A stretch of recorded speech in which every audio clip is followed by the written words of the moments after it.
Black, Poetic G.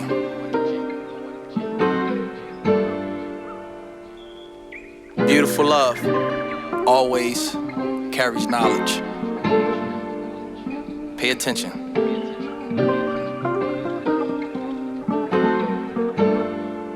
Good evening, ladies and gents. I'm King George. I'm the owner of T.Y.I Productions. I am the curator of Black 31 magazine. Today we are here with another special guest, another lady from the community. She is a bomb host. I actually been to one of the shows. Lyrics to Go. It was tight. It was definitely an experience. So can we give it up? Can we please give it up for the real game queen? Let's go.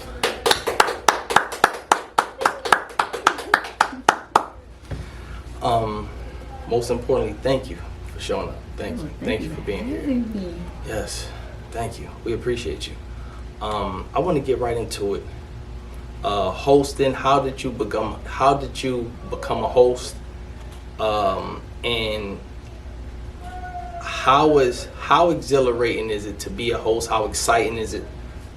What is it about? Okay, so it starts from way back for me. You can ask my family, my sister, but just every time there would be an event, it was always Cam, the game queen. I wasn't the game queen at the time, but it was always me. Just bring the fun, bring the ideas. So that's how I became the host now. But just doing parties, I started off planning. So this is how I started off. I started off with decorating and planning parties. Yes. From there, I'm like, well, it's a lot of people in that field doing that. I want to set myself apart. I want to set myself and do something that really nobody else is doing. Not that nobody else is doing it, but not a lot of people are doing it. So I knew that was something I could do. So I had friends. My best friend, Yolanda, she was doing poetry. She's been doing poetry since early years. So she was doing the Willenboro open mic, and before Willenboro open mic, we were doing La Luz. We were with Sun and La Luz, so we started doing the poetry events there. Okay. I didn't do I was thinking to do the games there, but we kind of cut that short. So she took over. She did the Willenboro open mic. So I was helping her with that, just setting up and planning itineraries and things with her. And I said, well, I don't do poetry. I don't do things like that, but I would like to take part in the open mic. The open mic. Yes. So I was like, what if I did a game? She was like, oh, that sounds fun. She said, but everybody has a 5 minute set. They have 5 minutes. I said, I can do a game in 5 minutes. I can do quick stuff. Yes. So I did my first game, and it was such a hit. My first game I did at the Willenboro open mic was a sit down if. Yes. So I wanted to do something where everybody participates, and that taking it back, going back again, that was my thing. It was just so. For me, I just love unity. I love when people can like get together and have fun together, and it's just nobody sitting out. And even if they are to say and you're watching, they're still involved. Yes. And that was always my heart of things. So when I went to when I did that game for the Willenboro open mic, I said I just want to show everybody that they can come, even if they're not here and they don't do poetry or they don't do they don't play an instrument or whatever. We gonna have fun. Absolutely. And so it was a hit. And ever since then, it was just like, wow, let me build on, I can be a host. I can do this. Yes. So I created a business with it. So now I LLC myself as the real game queen. So I get bookings now. I go and I do parties and I host people's parties. I put together the games and the entertainment for people's parties and everything like that. Yes. And I have been a regular now. We have collabs for the Meraki Collective. So it's me, Yvonne, and Kirsten, and that's the aspect I bring to it. So we collab, and for every event that we do, I will bring the game, and I've done things from bingo to the sit down game, and I'll even take like everybody's always sending me game ideas too, and it's just different things. I'll just let me see if I can break this down to a 5 minute, 10 minute, experience. And for every lyrics to go event we do, there's going to be a game. There's going to be at least a game there. Yes. So I hope I gave the timeline, and because I'm very enthusiastic. I'm enthused by games. I'm enthused by, like I said, most of all, just seeing people in a space that you don't know. That's another thing. You don't know each other. A lot of times people come to these events and they don't know it, but you're gonna have fun with each other. You're gonna enjoy her. He's gonna enjoy him. He's gonna enjoy her. And, and you're gonna leave with a a positive experience of being around people. And I've had people tell me, I came to your event. I'm not an outgoing person, but man, you brought me out of my shell. Yes. And I like that part of it too. Absolutely. That just yes. It just gives me an excitement to know that people are like enjoying themselves. That's beautiful. The games. That's beautiful. How important is gaming in the community? There's a lot of aspects to it. So I'm a Gen X, 70s. I was born. So there's a thing for me. A lot of people, when it comes to things like, they're like, that's competition. But here's the thing: when you're in a place and you're competing, or you're almost like sports, but not quite, but you're in competition, whether you lose or you win, it's about the experience, right? So I think with the game thing for me is I like that part of it. You can come into this place and you can build upon, I guess, like I said, like how it feels to lose, but then it's not it doesn't feel bad in that situation. But then also with the win, so it's more. I like that with the game part.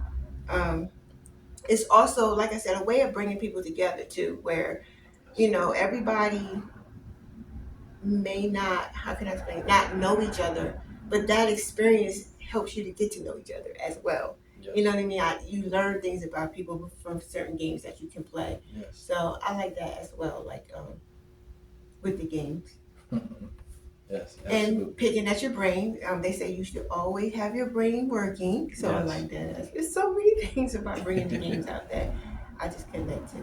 Yes, yes. And on the side of mental health, how do you feel gaming is a healer for mental health? Oh man.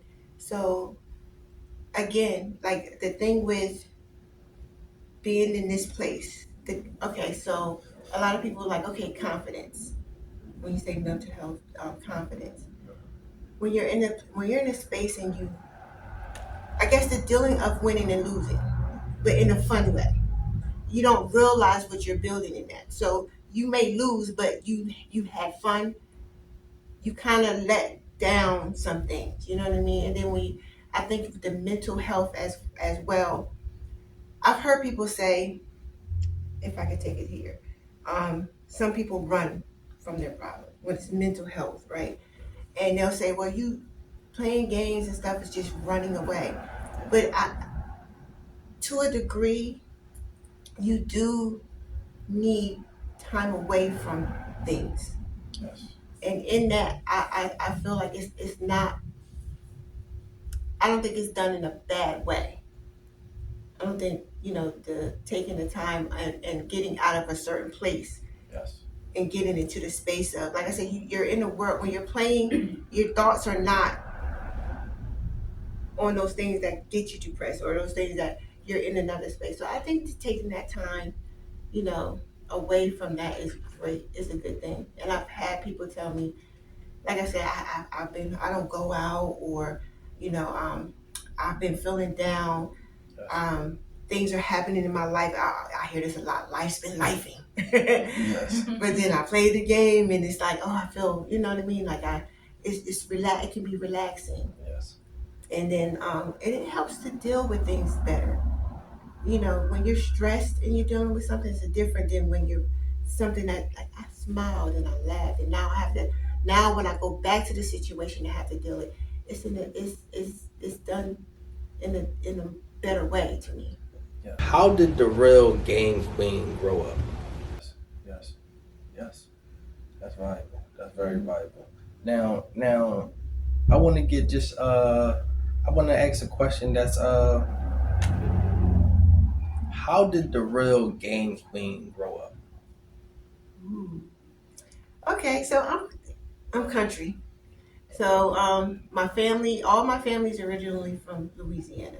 Okay. So dad and mom's side. So my mom's military, dad's military. So I spent a lot of time with my grandmother, and in that we poor. We grew up poor. So a lot of the things we had to do, we had to create. Yes. I think that's where the real game queen came from because we had to make our fun. We had to, you know how they say when you grow up poor, you make your own basketball hoops with crates, or you know you don't use ropes from the store. You get telephone wires, and Yes. so the create being a game queen has a lot to do with creativity as well. That's my creative space. Like I'm always thinking like things that we could do that's different. Like, oh, what if we played this game but we added this? So, growing up, it was I grew up with a lot of my cousins were boy cousins, so it was like building and Yes. you know, making playhouses out of broken cars and you know things like that. And it was fun, and it was to the it was to the point where I think too we had so much fun as youth we didn't realize we were poor. Yes. And I kind of take my life off of that too. Like when you're in that space, you don't like I said when you don't think about the reality of it sometimes it can be refreshed. You know what I mean? It can give you another outlook on it. You know what I mean? You're not. I'm not poor. I'm not poor if I have creative. I'm not poor if I can create things from nothing. I'm not poor if, I'm happy. I'm wealthy in another way. So Absolutely. that was my childhood, pretty much. I guess I had a very good childhood. Yes, absolutely. And if you could change anything about your childhood, would you change it? Actually, no. Was meant to be is it, and I am who I am based on that. I wouldn't. I hear I that. really wouldn't. I I miss my cousins now. I'm like, wow, yeah, I had a great childhood with my cousins, with a whole bunch of my cousins. That's good. That's good. Yeah. That's good. Um, you said Meraki Collective. Rocky Collective. Meraki Yes. Collective. How did Meraki Collective come about? I know you spoke on your best friend. She's a part of it also. But how did y'all brainstorm and put your ideas together to create Meraki Collective? Okay. So, Kirsten Tonic, she had Lyrics to Go, and Lyrics to Go brand was under the Renaissance. She was under the Renaissance Review, and she had her event. She was doing Camden Waterfront. She was doing Lyrics to Go there. That's actually how I did I meet Kirsten before that? I don't think so. I think I came. Me and her met personally through there. I went to the waterfront with Yvonne to her event. I started frequenting that. But she was also doing other events, and she started to do she was doing the events at where we are now, which is in Picture Perfect Affairs in Mount Holly, New Jersey, and I was going there. So when I started again, me and Yvonne was doing Willenboro Open Mic, and I started to do the games there, and then Yvonne and Kirsten grew up together. Yes. So they were always knowing. So it was just more. That's how we came. It was like okay, me and Yvonne and Kirsten, and Kirsten was looking for I guess the collab of because I think there's so many events going on. Yes. And if we were more looking at it like, why don't we just merge and we can just do all of this together? We can put our ideas together and, do what we do. So Yes. when we first talked about it, she was Renaissance Review. Yvonne was Willenboro Open Mic. We said, okay, if we do come together, let's scratch, let's make this umbrella. What is the umbrella going to look like? What is the umbrella going to be? But we'll just put everything we have already under that. So Kirsten was willing to say, okay, I'll revamp. And I know everybody knows me for Renaissance Review, but since we're starting new, what is going to be? So the meaning of the Meraki Collective was, I don't have it. I should have it memorized. I really should have it memorized. But she looked that up and she said, I like the word. I like the meaning of Meraki. And we looked up that meaning. Was like, yes, it's perfect, perfect, perfect, perfect. And I think it on the basics of it is pretty much just a collective of arts. That's what Meraki means, like the arts and creativity. Yes. So we said we love that. So we formed the umbrella and we said, okay, we'll just put everything here. And then Kirsten was working with the owner of Picture Perfect Affairs, Gwen, and she came in and she said, okay, I'll give you guys a deal. You can do, you can have these certain days in a month.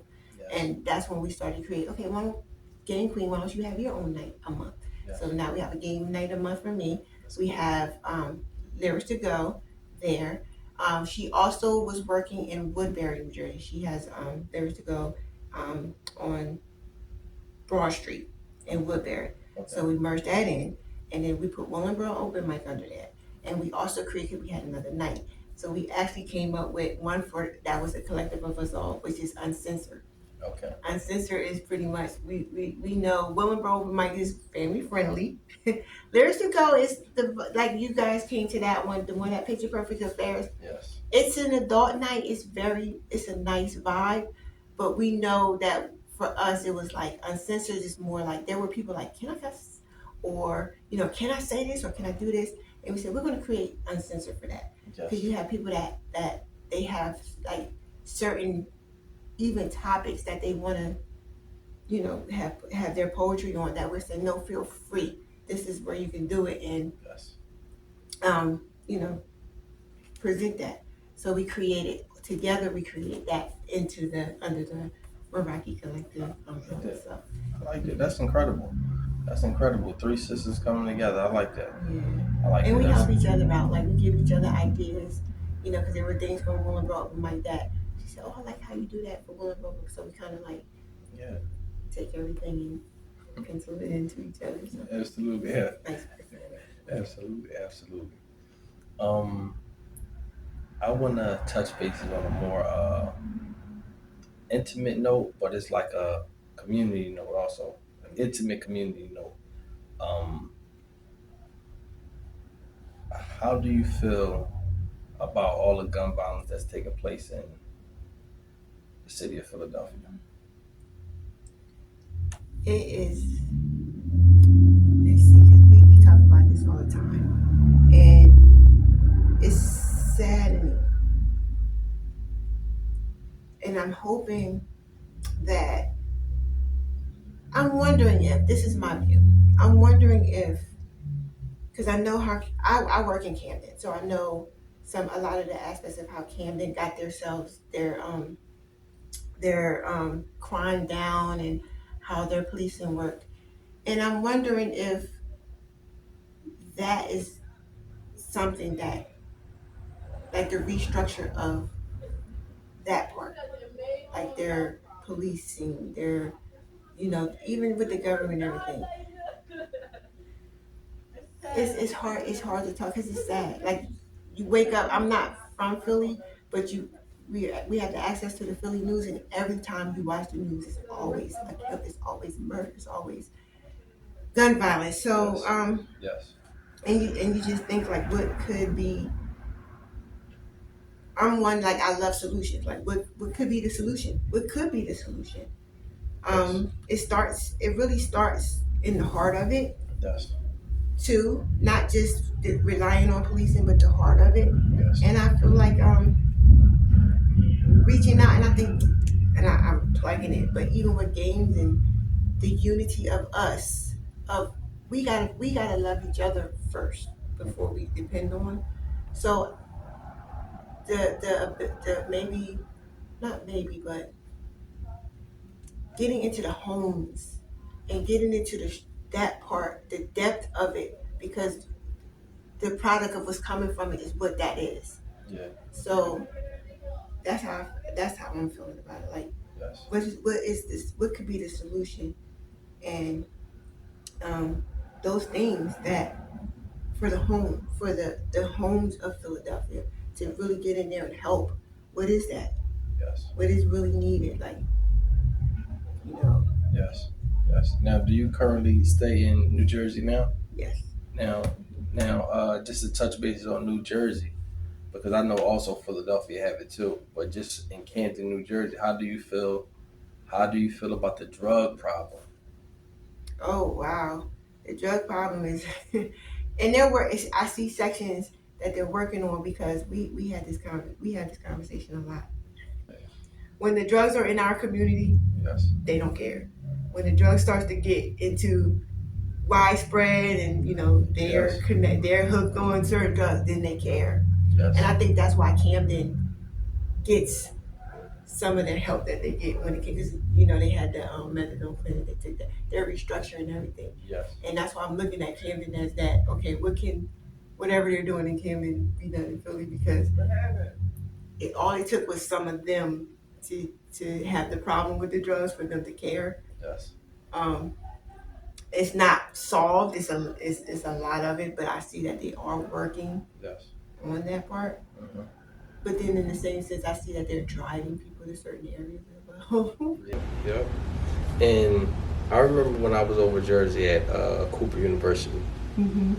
and I went there, and it was so many. It was so many people on drugs coming in and out of the hospital. Mm-hmm. It's in and out, in and out, in and out, and I'm like, it's deep. When you see a lot of different people in our community on drugs, it's just like the drugs is being pushed from an outside entity. It has to be. Mm-hmm. It is. It has It to is. be. It is. Because there's no way that it's flooding the people in the community like this. There's no way. Yeah. Not amongst ourselves. Exactly. Exactly. So it's structured. That's why I said it's structured. Like, they know what they're doing, and as I said, you can see that they're pushing. Like, if there's a drug infestation, they'll push it to a space. Like, they'll say, okay, this is going to be where we're going to let all of them be, but we're going to control this part over here to make sure that. So that it's got to be coming from somewhere, Absolutely. because of the way that they're structuring and they're pushing and there's but as far like that would never, the drug thing would never, that's money. There's money involved in that, so Exactly. it won't disappear. And again, I think it takes me back to, for us, like, okay, there's the outside that's bringing it in, but for us, what can we do in our community to help with the push away of the drugs? For us, like going into, you know what I mean? Like, Absolutely. the caring of our own community, to go into these homes and figure out, how can we help each other? Yes. Yes. A lot of reprogramming of the minds. Exactly. So that's what I'm saying. Where do you start? Do you start with the adult? Do you start with the kids of the home? Or the adults first. The adults first, because they're the ones that are in. Absolutely. Absolutely. Because we live in the era now where people think that the kids are supposed to lead, and all the music on the radio been leading us to more and more destruction. So when you allow kids to lead something they know nothing about or never experienced or never went through, Right. it's a never. That's a culture that's never gonna grow. Right. Especially through the music that we hear nowadays. It's like the culture is at a standstill.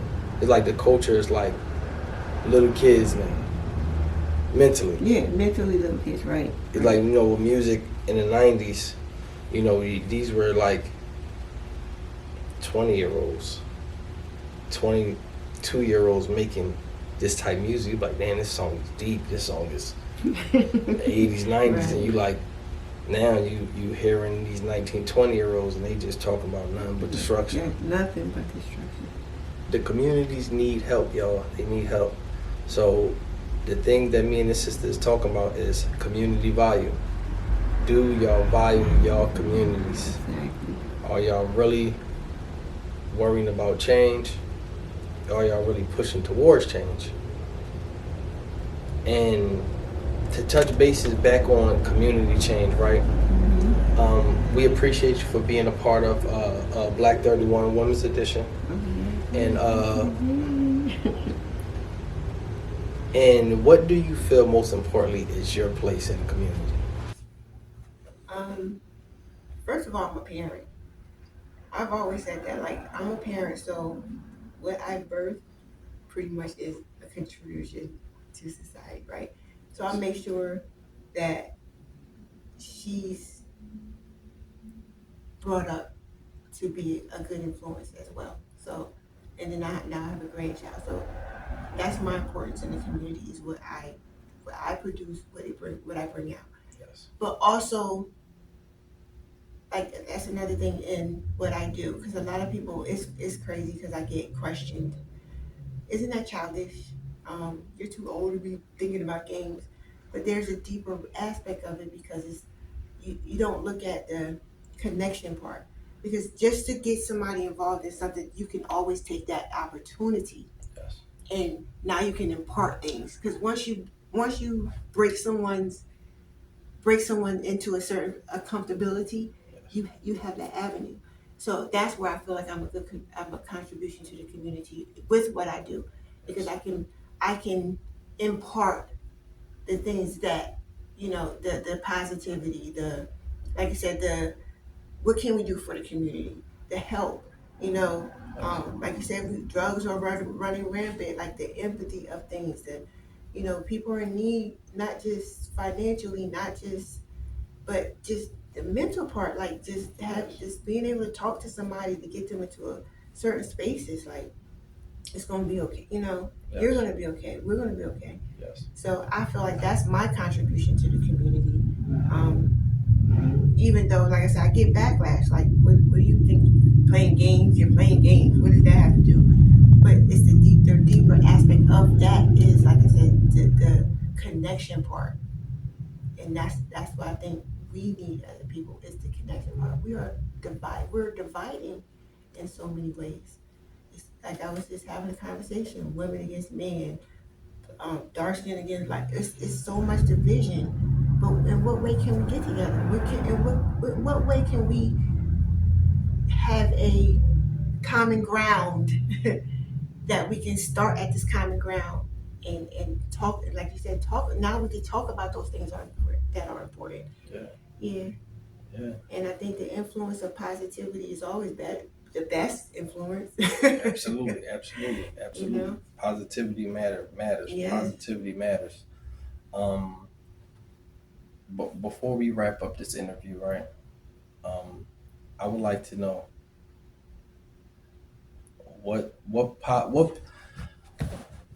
what positive advice do you have for young sisters growing up in society now?